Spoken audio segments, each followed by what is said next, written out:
Assalamualaikum warahmatullahi wabarakatuh. Waalaikumsalam warahmatullahi wabarakatuh. Saya dari Kebun Turi. Mohon maaf Buya, mau nanya. Eh, Sekarang kan di setiap desa sudah ada, sudah banyak sekali grup-grup hadroh. Saya kebetulan saya mengajarkan kepada anak-anak mengiringi tarian untuk lagu-lagu hadroh, lagu-lagu sholawat. Sebenarnya menurut agama Islam itu diperbolehkan atau tidak? Itu saja pertanyaannya. Terima kasih Buya. Langsung saya jawab. Kalau sekaligus tiga nanti lupa saya nyanyi. Begini, memang masih banyak para ulama yang mengharamkan gitar, mengharamkan piano, mengharamkan suling, ya kan gitu. Mengharamkan nyanyi. Ya banyak hadis-hadis yang nggak tahu lah. Ada orang yang makan hasil nyanyi nanti buangnya itu jadi api, dimakan api di nerakanya karena rezekinya dari nyanyi. Standarnya begini. Jadi kalau Nabi tidak melakukan itu bid'ah. Kalau dilakukan Nabi ya berarti sunnah.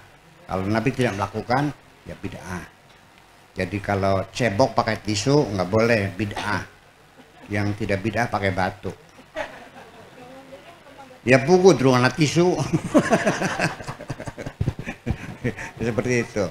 Bagaimana hukumnya gitar? Ntar dilihat dulu. Waktu zaman Nabi abad ke-7 ada gitar nggak ya? Oh nggak ada, berarti haram. Suling ada nggak? Nggak ada, berarti haram. Ya Allah. Artinya begini. Dikiranya dengan menyiksa diri, tidak menikmati yang lezat-lezat, tidak melihat yang indah-indah, dikiranya akan mendekatkan diri kepada Tuhan. Perang sana kayak tasawuf sih. Ya, caranya itu yaitu makannya pantang tanpa makanan yang bernyawa. Jadi makannya air putih saja sama nasi putih saja. Kemudian musik yang nggak boleh, gambar nggak boleh, patung nggak boleh, apalagi. Jadi oli apa baik? Memangnya hidup kita suruh ngewer-ngewer tasbih aja. Yang lagunya Celine Dion semuanya enak kejarap.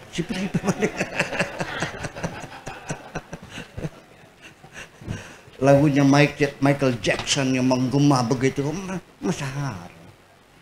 Tapi pas kalau lagunya Riau Bodol, gabra-gabruk, manggut-manggut kan. Merasa menikmatinya, itulah semacam itu. Jadi artinya kita tidak usah bertengkar, ya tidak usah bertengkar. Kalau Anda itu semua diharamkan, ya sudah implementasikan untuk diri Anda sendiri, jangan melarang orang lain. Bapak-bapak sekalian,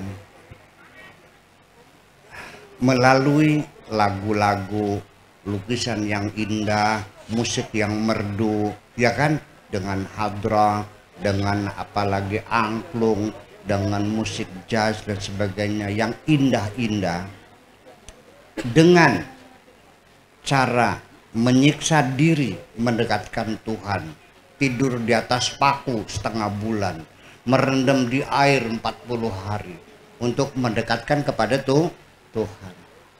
Tahu nggak Pak? Jalan yang paling licin menuju kemakrifatan Tuhan adalah jalur keindahan. Dengarkan baik-baik. Jalur keindahan. 1001 jalan menuju Roma. Melalui Torekot Mangga. Moga-moga sampai. Melalui syariat, mangga, moga-moga sampai. Melalui makrifat, mangga. Hakikat, mangga. Silakan. Semuanya 1001 jalan menuju Roma. Ketemu semuanya. Tapi yang paling jalan tol yang paling luas adalah keindahan. Kita mengenal Tuhan melalui keindahan. Karena innallaha jamilun yuhibbul jamal. Allah itu maha indah dan Allah suka yang indah-indah. Lagu segitu enaknya jadi haramkan.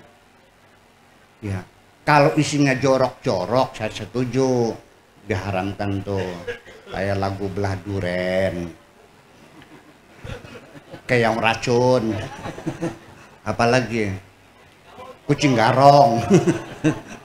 Ya, yang sifatnya mengganggu nafsu seksual kita. Tapi lagu-lagunya Ebit, lagu-lagunya siapa? Bimbo, lagunya Chrisye, gitu. Lagu-lagu yang menyentuh kemanusiaan, malah itu justru yang menyentuh kemanusiaan, itulah yang paling mudah kita capai. Saya mau sampaikan hadis qudsi. Ya. Ada orang mencari Tuhan. Cari orang sakti, mugos-mugos tiap desa, tiap kecamatan, nyari orang sakti, nyari orang bener, cari mursyid. Masuk gunung, keluar gunung, masuk hutan, keluar hutan, bertahun-tahun sampai mati, beri ketemu karo pangeran itu.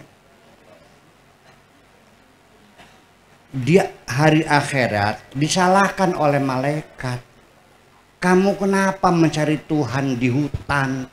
Nggak bakal ketemu. Kenapa cari Tuhan di lautan? Nggak bakal ketemu. Naik gunung turun percuma. Padahal ketika tetanggamu sedang sakit dan dia nggak punya duit beli obat, andikan kau datang ngasih obat kepada tetanggamu yang sakit, sejak dulu engkau sudah bisa bertemu dengan Tuhanmu. Dengarkan baik-baik. Andikan engkau mendengar saudaramu meninggal dunia, kau hantarkan sampai kuburan, kau ikut menguburkannya. Sejak dulu engkau bisa ketemu dengan Tuhanmu. Karena Tuhanmu di samping orang yang menderita, di samping orang yang sengsara. Artinya dengan kemanusiaan. Paham nggak? Ya kemanusiaan dengan keindahan. Bukan dengan memperbanyak sholat. Iya, tetangga nggak makan nggak tahu, ada janda yang kerubuhan rumahnya karena rumahnya roboh nggak mau peduli. Begitu agama tuh. Nah ini yang jadi persoalan, bahwa kita ini terjebak pada agama ritual, ya, ibadah ritual itu yang dibesar-besarkan, ibadah sosialnya terlupakan, lalai itu. Jadi bapak-bapak dan ibu sekalian, apa itu?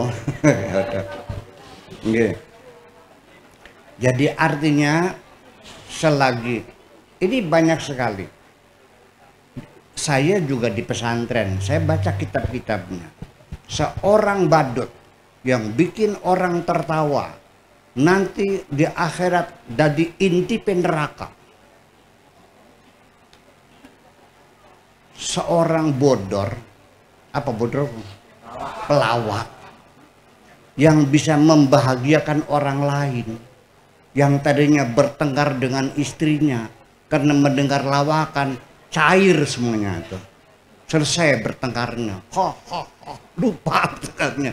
Yang orang jadi sudah jadi gembira. Kenapa orang yang menggembirakan orang lain, membahagiakan orang lain, kok kenapa diharamkan? Betul enggak?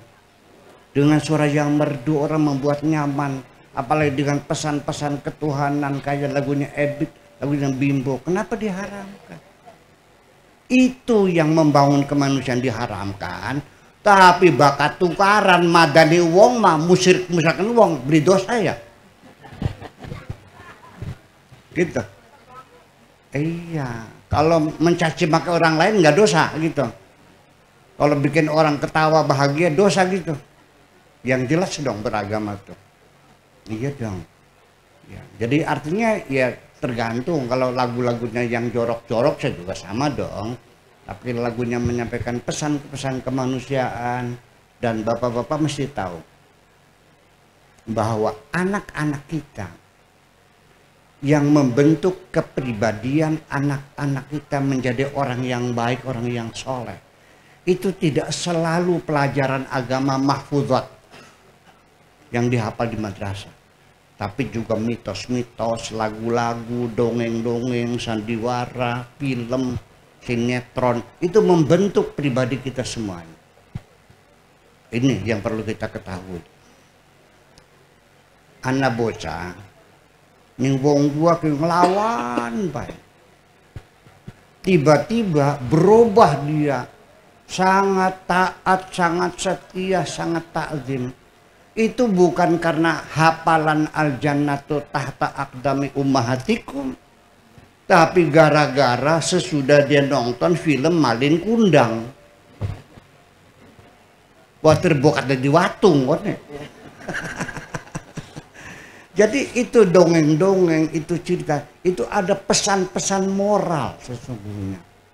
Ya, kita mesti bijak berdakwah, jangan semacam itu. Ya kan begitu. Kita juga, mata juga perlu disenangkan, telinga jadi disenangkan, mulut juga perlu dikasih makanan yang lezat-lezat. Iya dong, ngomong juga yang enak, jangan caci maki orang, bid'ah, kafir, musyrik, sesat segala macam. Memang ada pahalanya gitu. Ya, ngomong juga yang enak. Biasakan mulut kita ini nyaman. Kalau ada orang berbuat baik, segeralah kita. Saya paling dulu menyampaikan penghargaan ketika ada orang berbuat baik. Tetapi kalau ada orang berbuat tidak baik, lebih baik saya pura-pura tidak tahu. Wes, enak akibat tuh reking ngandel beli. Baka ana wong lakoni barang bagus alemen gagian, baka ngelakoni barang becek enda beli uru bae.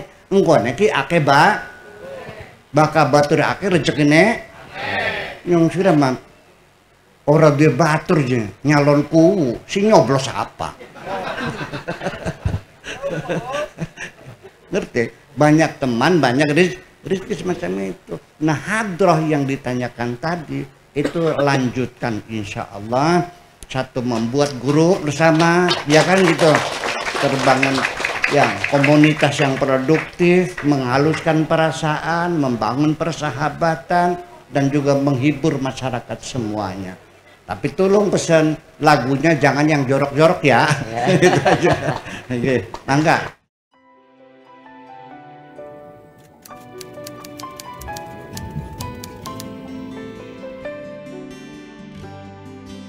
Aku hanya ingin berbagi kebahagiaan dan tidak menggurui siapapun. Terlalu sulit bagiku untuk menyalahkan siapapun. Akan tetapi apabila ada orang yang ingin mengisi raporku, tentu aku sangat gembira sekali. Dan kujamin aku tidak akan sakit hati sedikit.